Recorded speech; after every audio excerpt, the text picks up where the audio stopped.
Hello friends, start करते हैं tutorial dictation 5 second बाद।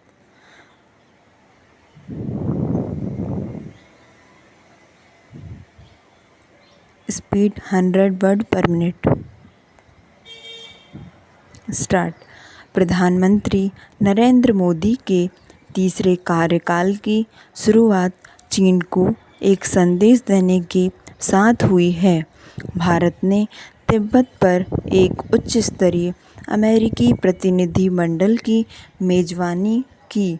प्रतिनिधिमंडल ने धर्मशाला जाकर दलाई लामा से भेंट की। उद्देश्य था तिब्बतियों के प्रति समर्थन दिखाना।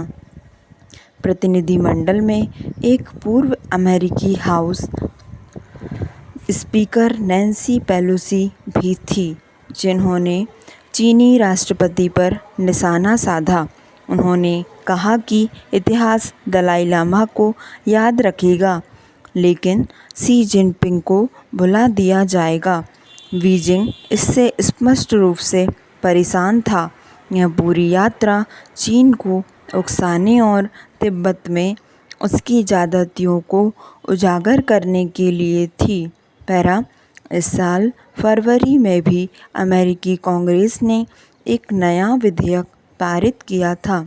इसमें कहा गया कि चीन को तिब्बती अधिकारियों के साथ बातचीत फिर से शुरू करनी चाहिए। बेशक इस कानून से चीन के कानों पर जूं नहीं रेंगने वाली, लेकिन यह अमेरिकी की प्राथमिकताओं को दर्शाता है कि कैसे वे तिब्बत पर चीन को घेरना चाहते हैं।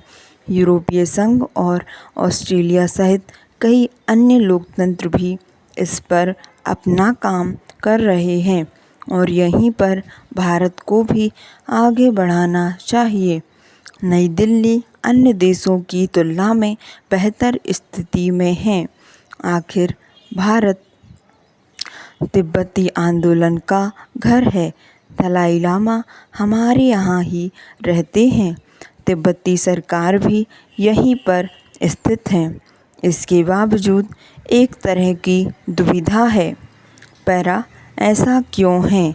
यह समझने के लिए हमें तिब्बत के साथ भारत के इतिहास को समझना होगा। हम लंबे समय तक पड़ोसी हुआ करते थे। तिब्बत एक अलग देश हुआ करता था, जो भारत और चीन के बीच एक बफर स्टेट की तरह था।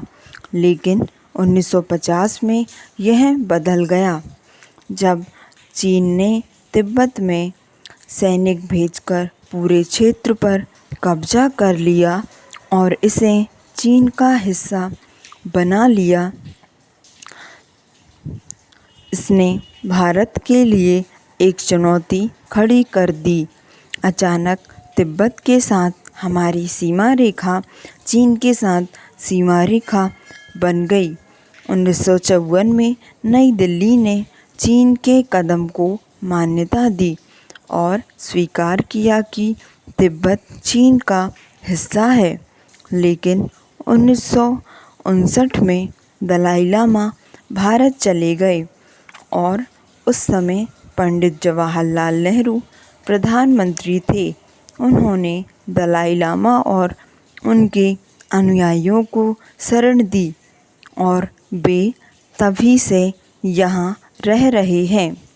अब भारत खुद को एक अनोखी स्थिति में पाता है। एक तरफ भारत तिब्बत पर चीन के नियंत्रण को स्वीकार करता है, दूसरी तरफ वह निर्वासित तिब्बती सरकार की मेजबानी भी करता है। यह एक कठिन स्थिति लग सकती है, लेकिन इसमें एक फ़ायदा भी है। नई दिल्ली तिब्बत का इस्तेमाल चीन का दबाव बनाने के लिए कर सकती है। इस अमेरिकी प्रतिनिधिमंडल पर ही विचार करें। भारत की मदद के बिना इस तरह की यात्रा नहीं की जा सकती। सवाल यह है कि भारत को अपनी इस अनोखी स्थिति का क्या करना चाहिए।